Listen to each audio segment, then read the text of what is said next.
Mau tanya orang awak, disiko tampeknyo.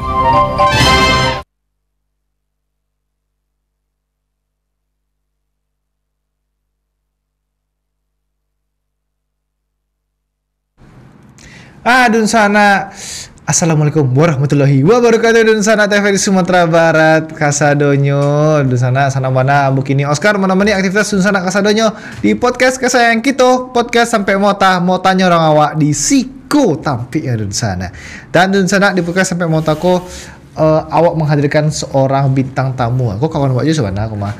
Jadi beliau karena memang namanya memang ada sedikit yang agak religius mana namanya gitu ha. Langsung saja awak perkenalkan di sana seorang aktivis lingkungan Habib Sufi. Assalamualaikum Habib ya. Perlu cinta dari undang. Mohon maaf Habib ya. Tapi awak dulu semenjak berkawan sama Habib kok di sana. Habib kok ada pertanyaan yang wak menjadi sebuah pertanyaan di kepala wak tuh. Nama Habib tuh barek nggak sih gitu? Menyandang nama Habib di kehidupan sehari-hari Habib gitu. Barek kalau awak tipe Habib yang jarang bersaji. Dia barek mah. Tapi alhamdulillah awak acuk bersaji kan? Alhamdulillah. Sempatnya. Walaupun barek kan. Bersaji tapi kan yang 5 waktu itu kan lain nak lupa kan. Iya. Itu penting kan ya. Jadi Habib Sufi kau sana seperti yang kecekan tadi beli Habib kau inyo seorang aktivis lingkungan di sudah tuh LBH jadi Habib. LBH iya, di Kota Padang Sumatera Barat, Bib. LBH Padang tapi wilayah kerja Sumatera Barat. Oh, wilayah kerja Sumatera Barat. Oh, berarti namanya Padang berarti ya gitu. Nah, menjadi seorang LBH tuh basi rasanya gitu, Bib, gitu. Orang kan mengisengkan jadi LBH aku, samusnya mau di advokat gitu kan. Advokasi juga ke pengadilan dan lain sebagainya. Itu mau dituju enggak sih, Bib? Iya, tapi LBH karena kerjaannya selain pendampingan hukum langsung tapi juga melakukan pendampingan di luar persidangan gitu kan. Kampanye segala macam. Ya, cuman yang agak jadi challenge di bekerja di LBH itu karena berada di posisi yang berseberangan selalu gitu. Awak yang selalu kontra gitu kan, selalu yang kontra gitu. Selalu ngeyel. Selalu ngeyel. Salah satu contohnya batu bisa dicontohkan gitu ha. Dalam sebuah perkara gitu, apalah contohnya gitu. Contohnya kalau di isu lingkungan misalnya kita selalu ngeyel tuh soal PLTU. Ada PLTU. Sumbar ada 2 PLTU kan, Ambilin, Solunto sama di Teluk Sirih, Bungoy. Awak selalu nuntut gimana sih komitmen negara kan, negara udah ada komitmen buat mengurangi penggunaan energi fosil, batu bara gitu kan. Betul. Tapi dan juga PLTU itu menghasilkan pencemaran udara PM2,5 sama PM10 namanya. Itu berbahaya buat kesehatan. Jadi hal-hal kayak gitulah yang kita narasikan biasanya. Berarti yang selalu di posisi yang kontra. Selalu. Karena ada nggak sih kemungkinan di posisi yang pro gitu? Karena LBH itu kan NGO bang, LSM. Betul. LSM itu salah satu bagian dari instrumen demokrasi. Iya. Jadi ada pemerintah, ada akademisi, ada media, ada LSM. Dan tujuan dari demokrasi itu kan self-correcting mechanism namanya kan. Iya betul. Mekanisme untuk bisa mengkoreksi diri sendiri. Memperbaiki lah ya. Dan itu tuh harus ada opposite atau apa namanya? Pandangan alternatif lah yang bisa dihasilkan dari persepsi lain akademisi biasanya termasuk LSM, NGO, media. Betul. Itu penting. Biar awak kan sebagai masyarakat pun tahu gitu ada jo persepsi lainnya gitu kan, selain iko ada jo manfaatnya iko adalah yang buruknya gitu. Jadi serta merta manfaat saya yang awak cari ya gitu kan, karena ada dampaknya gitu kan. Tapi menjadi seorang LBH Habib udah barang lama tuh Bib. Dari tahun 2000 kalau pertama kali 2020 tapi mulai aktifnya 2021. Itu sudah dibidangkan menjadi yang aktivis lingkungan dan gitu atau tuh? Macam-macam sih bang. Macam-macam. Ya anak LBH pasti mulainya tuh dari segala macam dicoba gitu kan. Segala macam dicoba gitu. Dari isu apapun, dari isu perempuan dan gender misalnya, isu buruh misalnya, lingkungan, ada isu keberagaman beragama macam-macam. Oh, oke. Tapi memang lingkungan salah satu isu yang jadi banyak perhatian lah akhir-akhir kok ya. Oh, oke. Berarti karena itulah Habib memilih di isu lingkungan pada situ. Atau sebelumnya ada nggak sih mau coba yang ibaratnya yang isu-isu lain gitu, ha? Pernah juga concern di isu gender, tapi pada umumnya tidak ada yang benar-benar spesifik di strict di cie nggak isu sih gitu kan, ya. Karena LBH Padang tuh pendekatannya kita nyebutnya interseksionalitas. Jadi itu tuh kayak masing-masing isu itu ada irisannya. Jadi melebur, menciptakan berbagai bentuk macam ketidakadilan. Jadi bisa jadi hari kok ngomong lingkungan tapi ini ternyata punya implikasi ke masalah ekonomi misalnya, masalah kekerasan terhadap perempuan. Ada keterkaitan di situ kan. Oh, berarti tidak serta-merta awak cie di ibarat di cie isu sih kan bisa jadi tiba-tiba kok di isu yang lain gitu kan. Oh, berarti itu memang harus banyak berwawasan berarti nak Bib ya? Itu privilege bagi teman-teman di LBH. Kalau bagi Wak privilege untuk bisa belajar banyak hal. Nah, kan itu kan sebuah privilege-nya itu. Nah, apa yang Habib rasa tuh setelah masuk di dalam sebuah LBH gitu? Salah satunya banyak belajar dari hal ya. Tapi yang kalau yang Wak rasain tuh Bang, awak jadi orang yang fast learner gitu. Dan ternyata kita kan sekarang itu sebenarnya in the age of generalist. Karena sekarang tuh kita tuh ada di era generalis. Artinya di tengah interupsi teknologi, ada AI gini kan segala macam, banyak pekerjaan yang tergantikan, pengangguran. Generalis itu artinya orang yang mampu belajar cepat, beradaptasi gitu, menguasai banyak hal dengan waktu yang bersamaan gitu. Justru itu yang menguntungkan dari, walaupun agak susah aja ya spesifik apa ya. Spesifik awak yang nilai jadi nilai khusus awak tuh gitu kan ya. Apa ya? Gitu. Karena situ lu panjang ya. Di undangan beralek panjang. Undangan beralek. Kok bisa gitu di undangan beralek itu? Enggak, do gelar panjang. Iya. Pandaian banyak misalnya. Iya, kemana banyak ya? Gelar ada udah misalnya. Oh gitu. Iya, betul aja sih gitu kan. Orang pun menulis kan kali buik koyo gitu. Gitu. Awal pun panjang ya dia kan gitu. Kalau misalkan menjadi seorang aktivis lingkungannya gitu, itu sebelum LBH atau sudah masuk di LBH-nya gitu? Kalau kepedulian lingkungan tuh dari zaman kuliah. Oh, berarti sebelum ya? Sebelum, Kiki Mapala. Benuang, ya gitulah Bang. Gitu. Apa yang Habib Calia gitu menjadi seorang aktivis lingkungan tuh apa sih yang menjadi pandangan utama Habib gitu atau yang jadi problem utamanya lah gitu dalam menjadi seorang aktivis lingkungan dah? Menurut Wak, Hariko bintang utara dari aktivis lingkungan atau prinsipnya lah gitu. Bumi itu akan baik-baik aja tanpa manusia gitu. Yang perlu diselamatkan itu adalah manusianya gitu. Nah, itu main agendanya lah gitu. Jadi yang mesti diprotek ya manusia melalui kita berhenti untuk mengambil manfaat dari bumi dengan cara yang ekstraktif gitu. Nah, itu kayaknya yang jadi mainstreaming utama dari prinsip aktivisme lingkungan itu. Berarti ibaratnya yang manusianya berarti ya, yang dari manusianya. Yang kita khawatirkan itu manusia. Misalnya kayak kenapa misalnya suhu bumi itu dijaga untuk nggak lebih dari 1,5 derajat Celcius berdasarkan perjanjian Paris. Walaupun sekarang udah lewat 1,6. Karena kalau bumi melewati limit naik 2 derajat sejak zaman praindustri gitu. Kemungkinan bumi itu semakin tidak layak untuk dihuni oleh manusia. Dan masalahnya yang jadi barisan depan yang akan menerima dampak orang-orang miskin gitu. Orang-orang negara berkembang kayak kita. Dan makanya kita sangat punya kepentingan yang besar untuk ngomongin lingkungan. Karena kita yang paling akan terdampak. Paling ibaratnya yang paling terasa banyak Iya. berarti di awak berarti kan gitu Di kan? awak, di petani yang masih nyangkul, misalnya petani tradisional atau nelayan yang masih pakai feeling untuk melaut, Iya. itu pasti akan jadi penerima dampak utama. Besar ya. Iya. Nah, kadang kan orang berpikir nak itu kan soal apa lingkungan dan lain sebagainya kan gitu.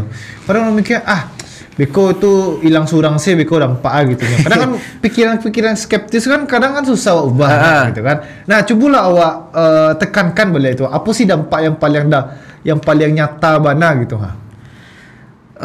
Soalnya kalau lingkungan nggak sesederhana sebenarnya. Hariko paneh itu beko hujan gitu. Iya. Oke, udah orang kan berpikir begitu Iya. kan. Iya, aku panik hujan Nggak, gitu.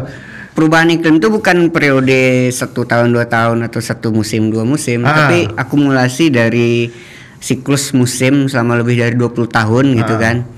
Ada anomali segala macam. Nah, itu baru kemudian bisa disebut sebagai perubahan iklim.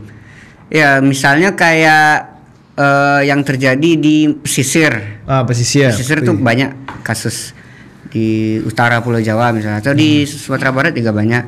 Misalnya makin lama nelayan makin harus lebih jauh untuk melaut. Iya. Karena kenaikan suhu permukaan laut, Iya. ikan yang makin langka gitu, atau karena musim yang udah tidak bisa lagi diprediksi oleh cara mereka menafsirkan cuaca gitu Iya. kan. Jadi di situ adaptasinya jadi susah, dan kemudian pilihan ekonomi yang tidak banyak. Iya. Mereka cuma tahu misalnya melaut, itu pun dengan cara tradisional. Iya. Jadi sumber pendapatan udah mulai hilang. Terus sehingga muncul masalah, misalnya dia punya anak perempuan. Ya, anak perempuan bisa, kalau dia tidak memiliki akses ke pendidikan, dia menempuh pilihan lain, misalnya menjual dirinya. Itu banyak terjadi di pesisir utara Pulau Jawa, di sepanjang Pantura itu. Bahwa mulai banyak bermunculan rumah bordil, tenda biru di sepanjang Pantura. Tapi kalau kita ngelihatnya lebih jauh, itu ternyata karena nelayan yang ada di pesisir utara Jawa itu udah mulai susah cari ikan di laut, dan kebutuhan atau kemampuan mereka beradaptasi terhadap pilihan ekonomi lain itu jadi terbatas. Jadi itu model yang awak sabut di awal tadi itu, LBH menerapkan pendekatan interseksionalitas. Yaitu jadi ketika kita memandang suatu persoalan, itu bisa jadi mengakar pada banyak hal gitu. Berarti bakal menyangkut banyak hal gitu kan. Sudah tuh apalagi tadi yang model orang-orang skeptis tadi kan, ibaratnya kan kini antara sobana gitu. Beko mungkin awal langsung mungkin dalam waktu dekat lah, mungkin dalam beberapa bulan ke depan atau beberapa minggu ke depan pastilah terasa sih beko tuh mah. Beko model nelayan tadi kan. Iya. Baik awal-awalnya di tengah laut sudah tuh lah di ujung samudra lain beko kan, sampai lu samudra lain beko kan. Aku kan tahu kan apanya, so baca coba lihat kan. Kadang sehari lah balik ya. Ini harus 2-3 hari. 3 hari gitu kan. Terlantar. Betul.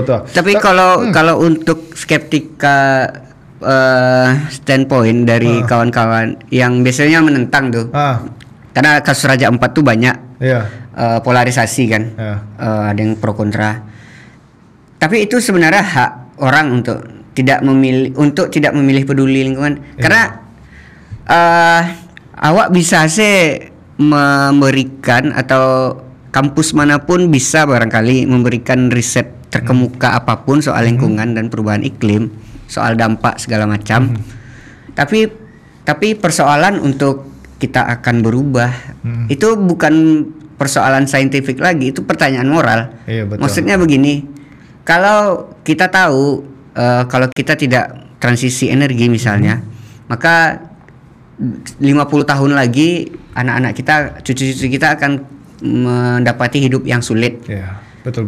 Kita mau ngerem atau kita ya udah, itu bukan urusan gue lah, gue mau hidup enak sekarang tanpa ngerem gitu.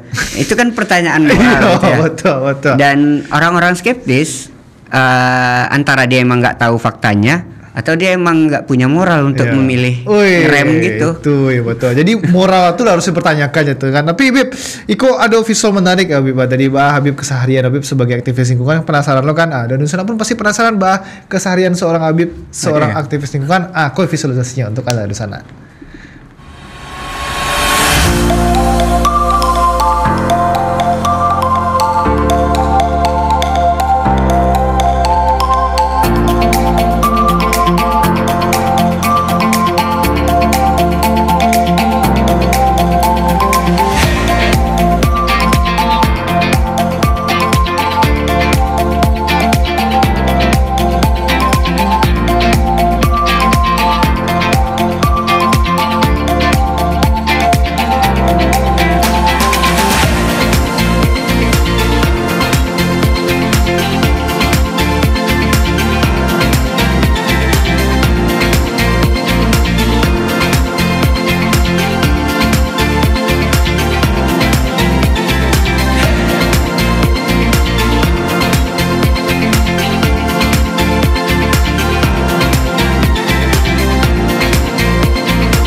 Mau tanya orang awak, di Siko tampeknya.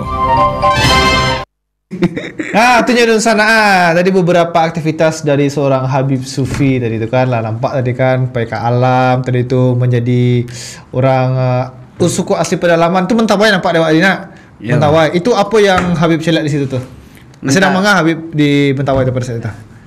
Waktu itu selain pengen main-main ya. Oh, pengen main ya. Main-main bonus.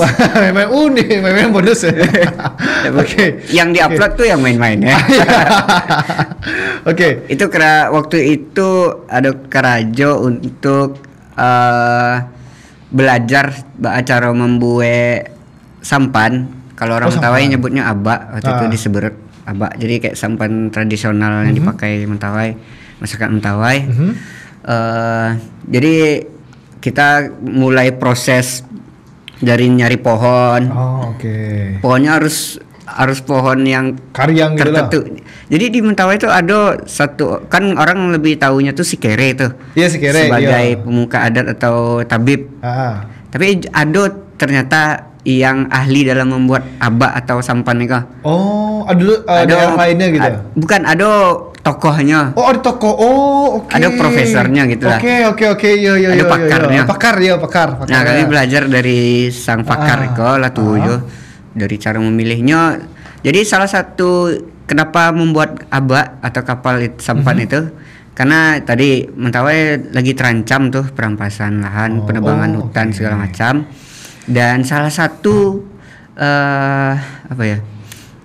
abak itu hanya bisa dibuat dari namanya pohon tantuka sejenis meranti merah.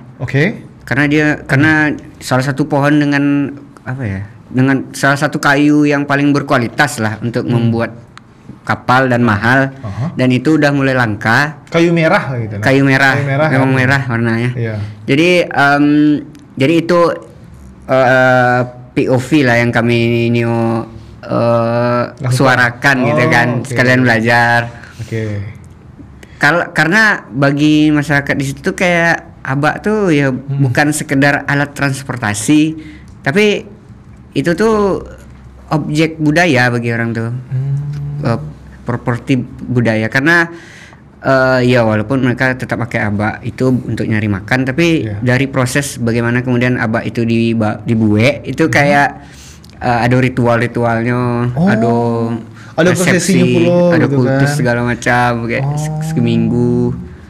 Jadi itu ya itulah yang pengen tadi tuh itu dokumentasi itu. Dokumentasi itu soal itu. Tapi yang dicari selain dari pembuatan abak tadi itu ada problem yang dicari itu perlampasan lahan tadi. Iya.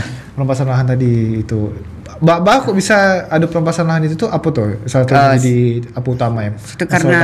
Satu karena pengakuan masih alun, pengakuan kepemilikan land property right gitu kan ke masyarakat adatnya belum dilindungi secara hukum gitu. Kan negara harus mengakui itu, misalnya ya hukum adat misalnya kan, tanah adat, penerapan kawasan misalnya. Karena itu kan kalau di negara kita kan kalau belum ada pengakuan atas kepemilikan terhadap ya suku atau pribadi, itu kan dianggap punya negara gitu. Dan itu negara jadi punya kesempatan lah untuk mengutilisasi itu menjadi komoditas ekonomi, misalnya menjual itu kalau misalnya ada investor gitu. Jadi hal-hal kayak gitu kemudian masyarakat jadi terancam untuk terpinggirkan. Gitu. Ada cukup halus. Ibaratnya masih belum dianggap semua negara, akan tetapi itu masih diisi sama warga-warga lokal situ kan? Masih diisi warga-warga lokal. Ibaratnya ada penghuni tapi main mencaplok saya gitu kan, betulnya gitu. Berarti beberapa problem bukan soal hanya lingkungan tapi soal sumber daya manusia di situ juga kami bisa lihat berarti ya. Dan masyarakat itu sangat bergantung dalam kebutuhan konsumsi terutama primer ke hutannya, ke sungainya, ke lautnya gitu. Dan ketika itu berubah, landscape-nya berubah, ya mereka mau makan apa dan mereka tidak dipersiapkan untuk itu gitu. Ya bisa jadi adalah ada sekolah lah, tapi enggak mau makan sagu itu enggak sesederhana memakan sagu terus kenyang. Tapi itu tuh punya intersubjektif makna gitu loh. Itu bagian dari kehidupan orang tuh, budaya gitu. Berarti ibaratnya awak sama aja makan nasi kan ibaratnya kan. Kan awak secara tiba-tiba misalnya makan kantang, misalnya kan makan roti, sandwich sehari kalian kan. itu kan enggak sederhana makan lama, tapi pasti pola sosial berubah. Iya, betul. Itu yang awak rasa pun itu secara tidak langsung saya itu berubah aja itu hanya itu. Apalagi kalau orang Minang enggak makan nasi lu makan itu doang. Begitupun orang Mentawai tadi kan ya harus makan sagu kan, karena memang bukan tabiat aja sih ibaratnya keseharianinya lah gitu kan, dari leluhurnya, dari keluarga-keluarganya. Itu yang ada di situ banyak subur di situ. Iya, tidak mungkin mana nampak di situ kan. Aduh dicoba tuh. Oh, pernah dicoba berarti? Gagal. Oh, gagal. Aduh dulu project food estate juga di Mentawai itu. Aduh dokumenternya Watchdog yang bikin. Jadi gagal di Seberut padi itu kosong. Itu karena mungkin tidak cocok ya sama tanah segala macam ya. Kalau iklimnya mungkin bisa mungkin, tapi tanahnya berarti ya. Tanahnya yang jadi cocok. Gagal. Wih, keren Habib. Wah, sudah banyak memberikan advokasi di luar kan di pulau-pulau, berbagai pulau di Sumatera Barat kan. Nah, kalau menjadi kesulitan seorang aktivis lingkungan tuh sebelum mau masuk ke LBH-nya, ada nggak sih kesulitan menjadi seorang aktivis lingkungan tuh? Karena kan orang mungkin ya karena orang skeptis gitu atau gitu. Kalau skeptis sih lebih ke dampak yang akan Wak lakukan mungkin tidak begitu berdampak jadinya karena orang skeptis. Tapi itu kan tidak mengancam secara langsung keselamatan gitu kan. Tapi kadang selain ya upaya untuk bikin orang supaya tidak skeptis, tapi juga ada kadang ancaman terhadap keselamatan kita juga tentunya ada gitu kan. Di wilayah-wilayah yang misalnya remote area gitu kan. Remote area. Kan itu kayak akses susah. Misalnya kawan-kawan kau pernah waktu itu Mentawai tahu lihat kapai, jadi kok bisa lihat kapai karena cuaca hujan. Jadi di sungai kan. Tuh pas nikung lah gitu. Tahu lihat kapai. Untung orang pandai berenang ke tepi kan. Jadi hal-hal yang kayak gitu tuh adalah dalam pekerjaan seorang aktivis lingkungan. Itu juga kayak misalnya ancaman kriminalisasi pastinya ada. Iya, pasti banyak kan. Kayak petani misalnya yang mempertahankan lahannya misalnya kan. Kan bisa ini dikriminalisasi, itu ada kasusnya. Di Pasaman tuh ada misalnya. Di Gunung Talang ada juga gitu kan gitu. Nah itu tuh biasanya yang mereka kriminalisasi itu, yang mereka inginkan tujuan orang-orang itu apa? Apakah memang tujuannya pure pity atau kekuasaan? Tujuan si masyarakatnya. Enggak, yang melakukan kriminalisasi kok, ha? Karpet merah investasi sih. Investasi sebenarnya. itu. Karena project itu kan misalnya udah direncanakan segala macam. Tentu mereka ingin itu kan sangat apa ya? Bisnis as usual lah gitu. Iya, bisnis lah ya. Ya karena udah dianggap lahan itu ala proper and clear gitu kan. Iya. Ala ya, tinggal berusaha lah nanam sawit misalnya atau bikin tambang. Tapi ternyata waktu di lapangan ada penolakan dari masyarakat gitu kan. Kalau di bisnis kan itu externality cost tuh, menghalang-halangi usaha gitu kan. Padahal sebenarnya usaha kalau ada izin misalnya dari pemerintah setempat, ya sehingga masyarakat yang menghalang-halangi proses usaha itu ya dianggap melakukan tindak pidana gitu, sehingga kemudian dikriminalisasi gitu. Dan ternyata setelah ditelusuri misalnya proyekko sebelum dibangunnya minim partisipasi publik, partisipasi bermakna. Biasanya tuh mah minim partisipasi itu paling acok menjadi masalah utama aja tuh salah satunya gitu. Atau mungkin tapi karena masyarakat tuh yang Minang biasanya kan suara itu diwakili oleh Nik Mama misalnya pemangku adat misalnya udah disosialisasikan, tapi masyarakat yang lain tidak mengetahui itu gitu kan. Betul. Itu banyak tuh. Oke, nah itulah salah satu peran seorang aktivis lingkungan turun di situ kan. Iya. Oke, biar para masyarakat tuh bisa terbuka dari berbagai persepsi gitu jatuhnya gitu. Oke, menarik. Kok asik kalau perbincangan aku soal lingkungan kan, apalagi di Indonesia kok lingkungannya tuh memang harus dijaga dan memiliki banyak sumber daya alam. Tapi kita tahan dulu perbincangan kita Habib, karena awak isi sebentar karena ada nih pesan-pesan dari awak dulu sebentar. Jadi dulu sana kesedunya tetap bersama kita di podcast sampai mau nyerang awak di Siko sampai dan sana.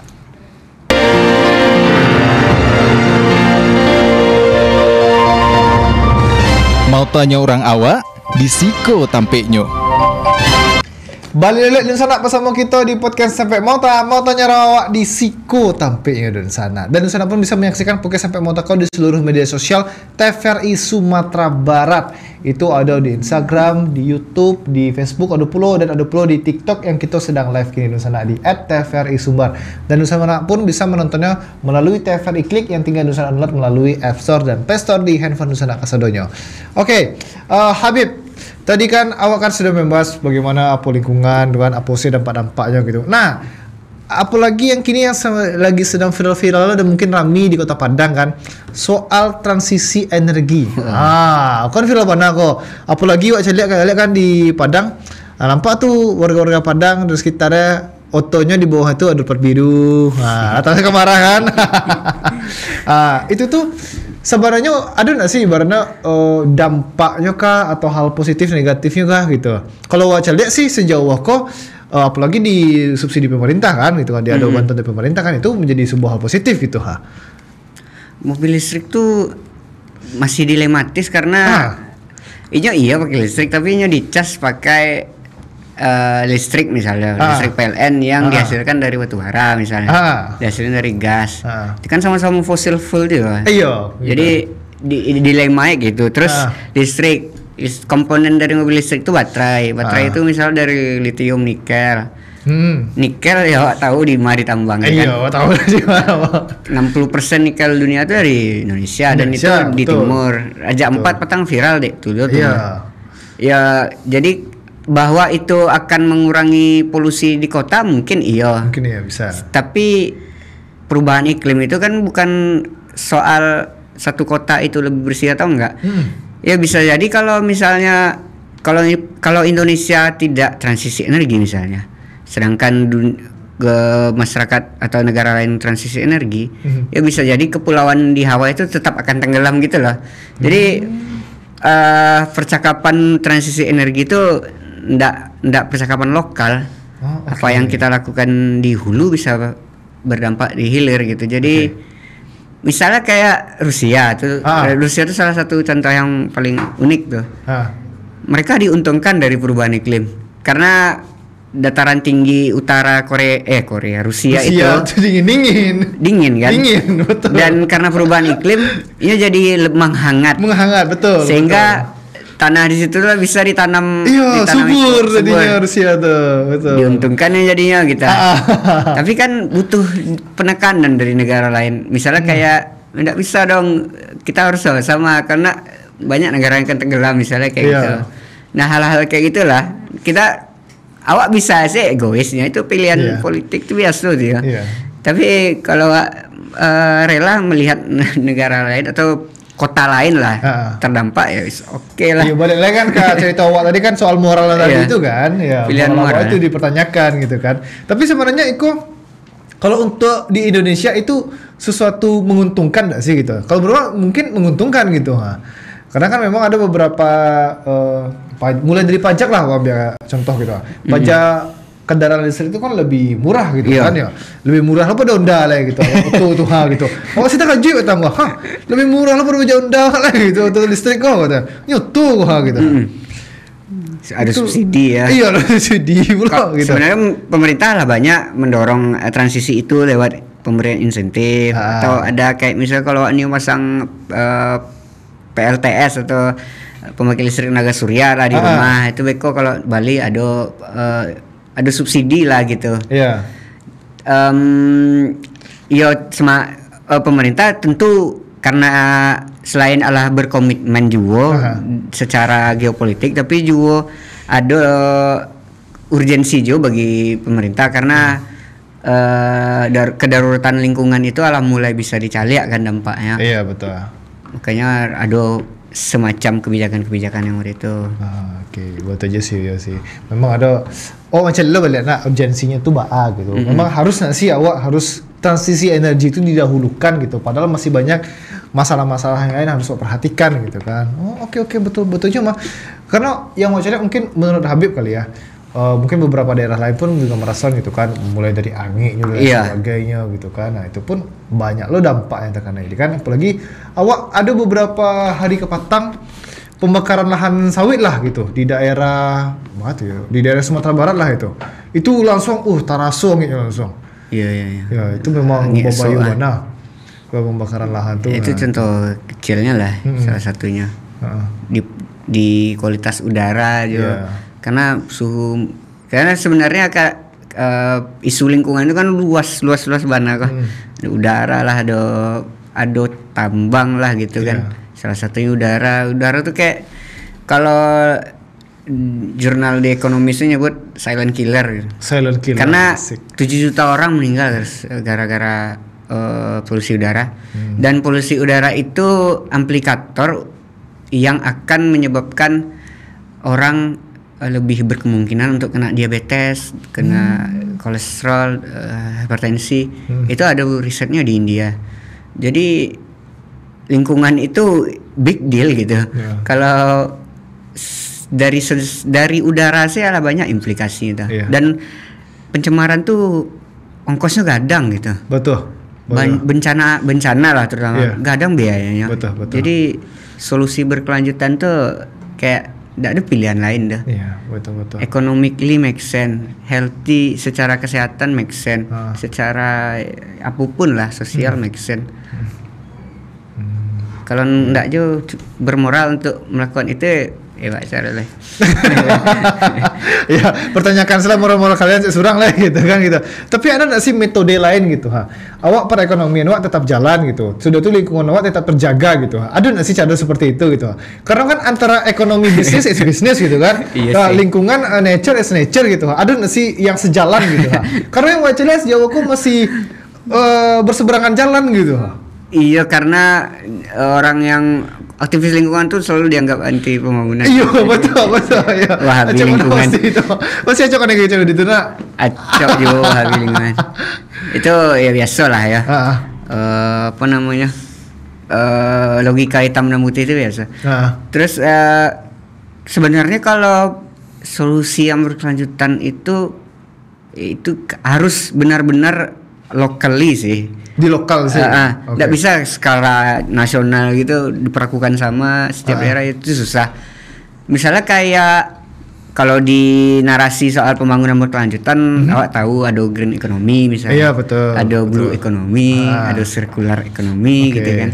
Tapi penerapannya misalnya, dan itu harus dicari dari lokus yang benar-benar kayak sempit. Kayak misalnya satu desa di Solo Selatan namanya desa anu kan Wonorejo. Oh, Ponorogo. Wonorejo di Solo Selatan di kaki Gunung Kerinci. Oke. Orang tuh sekitar berapa? 150 kakak lah. Hidup di satu desa yang tidak dialiri listrik dari PLN. Wow, berarti Tapi- masih daerah 3T berarti ya? Enggak, orang tuh pakai pemakai listrik surang. Oh, oke. Dari kincir air mikrohidro namanya oke. kan. Dan orang tuh benar-benar mandiri secara listrik. Oh, wow. Dan iurannya sangat-sangat murah. Per rumah itu 100.000 itu lah banyak tuh per bulan Woi, untuk listrik. Jadi kayak itu contoh, misalnya melalui kincir air tuh ada listrik, ada koperasi itu, koperasi itu Beko yang akan jadi apalah hub untuk pertanian orang tuh. Apa yang akan mereka tanam, karena tanaman itu akan dijual. Itu kan sirkular kok, Iya. putar-putar di situ dan tidak ada yang benar-benar merusak gitu kan. Itu salah satu penerapan keberlanjutan di lokus yang ketek gitu. Iya, di lokal tadi kan ya. Kalau di rumah ya bisa saya misalnya Wak, saruk organik Wak pisah dari saruk plastik. Memisahkan. Diet plastik misalnya. Kalau awak mungkin yang di rumah-rumah tuh mungkin agak balik mungkin di Iya, rumah. betul. Kadang kami yang di rumah tuh alhamdulillah awak sudah menerapkan sama ya kan. Asik gitu kan. Asik. Cuman mungkin di beberapa di daerah rumah tangga lain mungkin itu pun banyak yang masih harus Iya. memisahkan gitu ha. Karena benar-benar harus transisi itu memang butuh dari segi kebijakan, ada intervensi pemerintah ya kayak kebijakan kayak diet plastik. Kalau harusnya kalau atau intervensi cukai. pemerintah mungkin lah jauh mana mungkin. Di Surang mungkin lah. Nah, harus iya dia kan? harus simultan tuh. Iya, Jadi betul. Surang juga harus berubah gitu. Ah. Emang enggak mudah tapi tuh negara lain banyak, Jepang, Jerman tuh berhasil. Iya, betul. Enggak ada alasan untuk kayak ya orang tuh negara maju ekonomi stabil. Udah berarti awak ya siap-siap saya betah ya sama Iya. kondisi lingkungan yang enggak baik. Nah, gitu sih. betul sih. Mau di daerah-daerah yang makanya di daerah kumuh Jakarta kan emang banyak juga kan gitu kan ada yang jamban-jambannya lah ada Iya. masyarakat tinggal di situ lah dan Anak-anak sebagainya Adobe gitu Pendawara kan. dah. Iya, ya awak sih betah orang tuh gitu di situ ha gitu. Awak sih mencari sih lah betah gitu ha. Yang lawaknya tuh ada yang memvideoan Miko Pendawara, tolong dong datang ke sini. Oh iya. Itu sumpah lah. Itu Awak kocak jujur ya yang mau video itu tuh kan Mbak kok harus menunggu yang anak muda Pandawara tuh. Bana angku saya duluan sama ngerajon gitu kan gitu. Mau nggak menyerang lain lo gitu. Itu lucu, Aduh, kan? itu ironis sih sebenarnya gitu. Ya maksudnya awak masih di situ mental Wak gitu. Iya. Itu susahnya. Iya, tapi alhamdulillah kalau di Kota Padang Surah mungkin bocah lihat enggak ada mungkin yang di Kota Jakarta tuh alhamdulillah. Yang sebrutal Iya sebutan tuh ada gitu, rasulullah gitu. Yang sebutan tuh mungkin ada. Pandawara kan enggak pernah Marina. Ada lah, pernah lah gitu. Bagi Wak kalau ada kota yang didatangi Pandawara tuh malu harusnya. Ayo, betul. Tibo lo Pandawara kemari gitu. Ayo, kan. Berarti mengalah tak gitu becus kan. dah gitu. Iya, berarti kota waktu ibaratnya yang memang darurat gitu Ya, rasanya. jorok gitu. berarti. Yang jorok gitu. Tapi alhamdulillah sewa kok aja lihat di Kota Padang, mungkin di Sumatera Barat lah. Alun ya. Alun saparah sebrutal kota lain ya maksudnya gitu. Mungkin cukup Syukur lah. bangga Wak, di Sumatera Iya. Barat Kota Padang lo gitu tepatnya Syukur gitu. lah. Itu loh keuntungannya lah gitu di orang Minangnya Salah gitu. satu yang bisa banggaan lah. Iya betul satu banggakan ya. Jadi kan itu banyak aja ya perbandingan waktu itu. Ini Padang men, ini anak Minang men gitu segala macam kan di daerah-daerah lain gitu. Oke. Oke. Mungkin yang menjadi yang menjadi masalah utama lah gitu. Kalau untuk Kota Padang sendiri kan Wak Celia kan mungkin lah cukup berhasil gitu kan. Cuman yang Wak Celia atau di warga Kota Padang Sumatera Barat kok agak kurang bisa menjago kalau Wak Celia. banyak juga tampe yang apa tuh yang tampe-tampe wisata baru gitu. Iya itu kan ada susah tuh orang Minang tuh misalnya gitu. Terus langsung berjibun gitu. Itu bahas menurut Habib tuh. Misalnya awak patanggo kawan wak dari Pekanbaru ke pergi ke pulau. Pulau Pagang. Jadi awak jadi komplain lah kawak kan. Tentang banyak saruk Pulau Pagang. Banyak saruk Pulau Pagang tuh. Awak takana, awak pernah dulu ke Pulau Pagang. Masih mau itu jo. Masih. Awak kayak 3 tahun yang lalu kayaknya ke pulau itu. Jadi maksudnya kawasan Mandeh itu kan wisata andalan awak mana tuh. Iya, di pesisir kan ikan Painan. Kayak Pulauan Seribu gitu. Iya betul. Cuman sayang enggak terjago gitu. Ya, sesederhana sarok. Padahal orang masuk di situ pakai biaya kan, pakai insert, tiket segala macam, kawan pitinya gitu. Hal-hal yang kalau wisata sih pengelolaannya kayaknya karena orang nggak menganggap kebersihan tuh sebagai nilai jual gitu. Piti masuk capek ya. Itu loh salah satunya ya. Oknum lah ya sampai nah. Oke, biar aman oknum. Oknum lah ya. Oke, Habib. Iko tahan sebentar ya perbincangan ini kan semakin seru kok dan sana. Jadi dan sana jangan kamu dulu dan sana usai jeda berikut kok kita akan kembali jadi tetap di podcast sampai motanya orang awak di Siko tampe dan sana.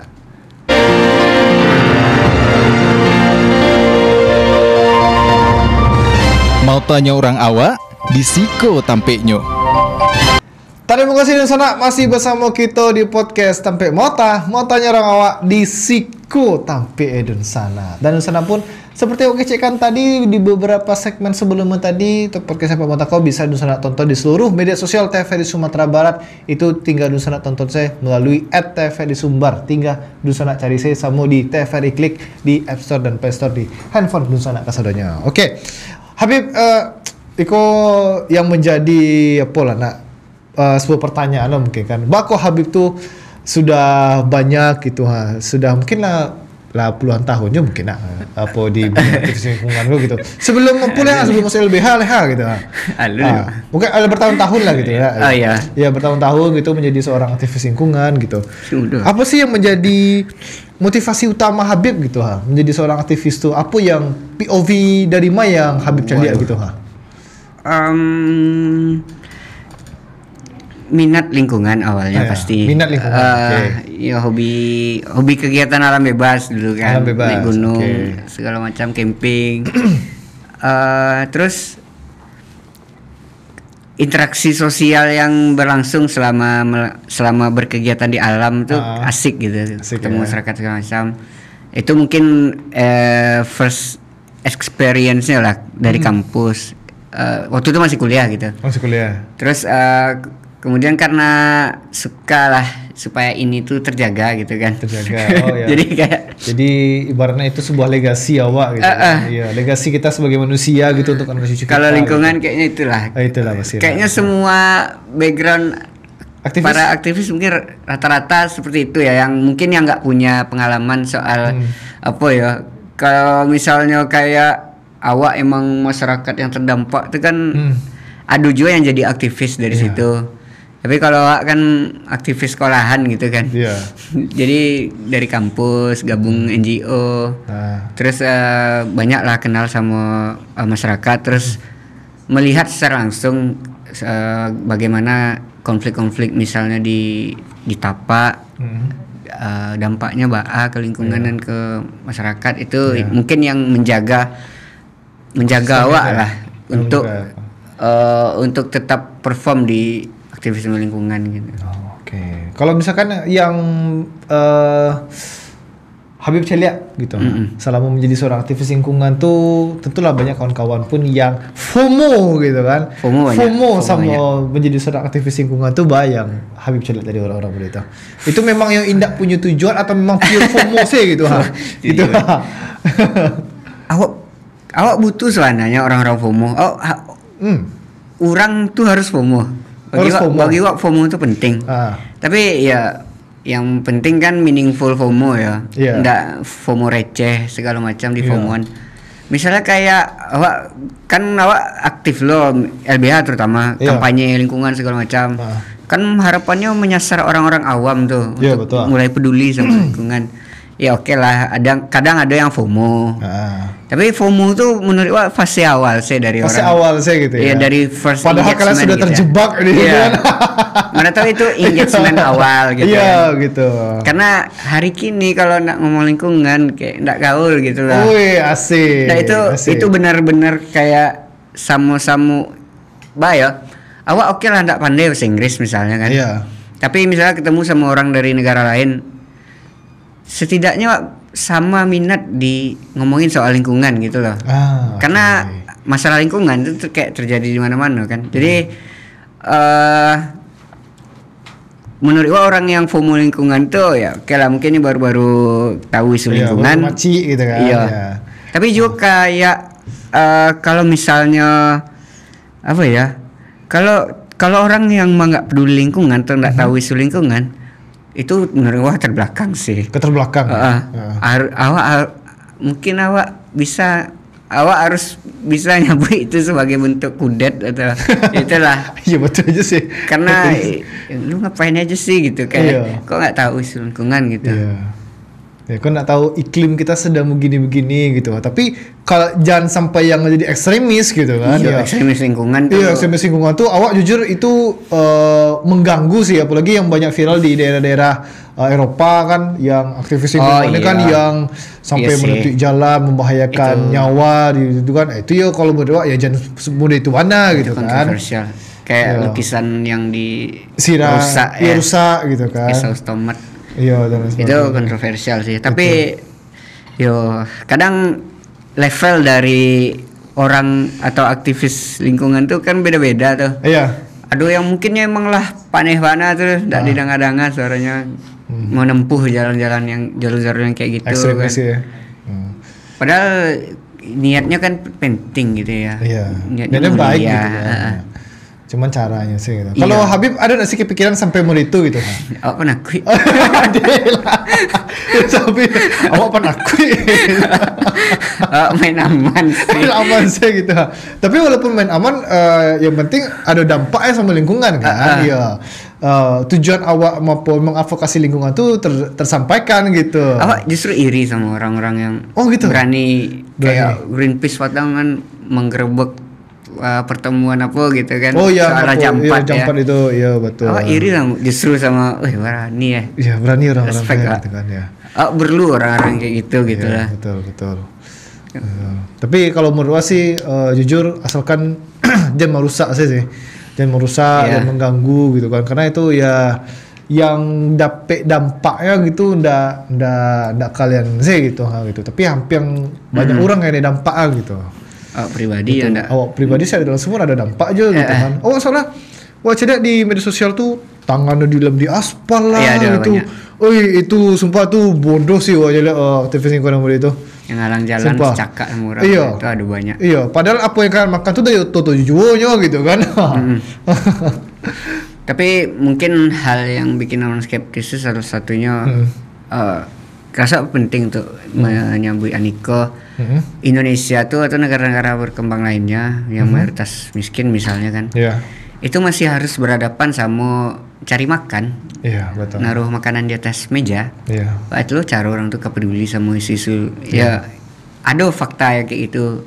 Yang misalnya awak misalnya aksi lingkungan kan, tapi dihadapkan dengan misalnya ojol yang sedang cari nafkah.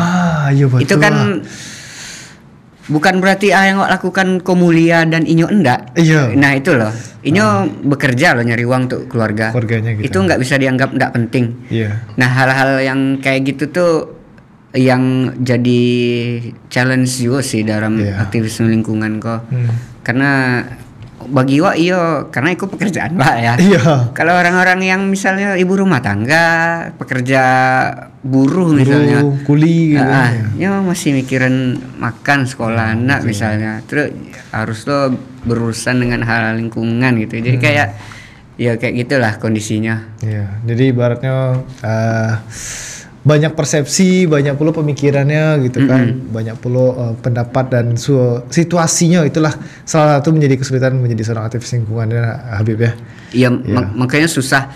Awak kayak ndak bisa ngotot untuk didukung oleh publik gitu. Betul. Makanya kayak lembaga atau pihak yang punya privilege lah gitu, kayak kampus, kayak lembaga penelitian, media misalnya, mahasiswa terutama. Iya, betul. Ya mereka orang-orang yang menurut Wak tuh punya privilege karena mungkin mereka udah cukup terpenuhi misalnya Iya, ekonomi betul. segala macam, Betul, dan betul, mereka betul, punya tanggung jawab intelektual. Iya. Ayo misalnya, dan kayak gitu, dan itu kayaknya yang paling punya kepentingan lah. Betul sekali Habib. Habib, mantap banget Habib perbincangan kita pada siang hari ini Habib, soal lingkungan kan yang itu di persoalan utama kita di sana kasadonya, mungkin sebagai masyarakat warga Minang daerah Sumatera Barat sama-sama lah awak menjaga lingkungan daerah Sumatera Barat dan Indonesia. Amin. Dan terima kasih Habib atas waktu-waktunya, cerita-ceritanya, serowana perbincangan awak pada siang ini. Sukses hari Habib, dan itu pula di sana podcast Sampai Motako menemani Anda kasadonyo. Jangan lupa di sana tonton tadi podcast Sampai Motako setiap hari Senin jam Selasa pukul 4 balik atau jam 2 siang hanya di TVRI Sumatera Barat. Ambo Oscar mewakili kerabat Karajo Sadonyo pamit undur diri. Wassalamualaikum warahmatullahi wabarakatuh dan sampai jumpa di sana.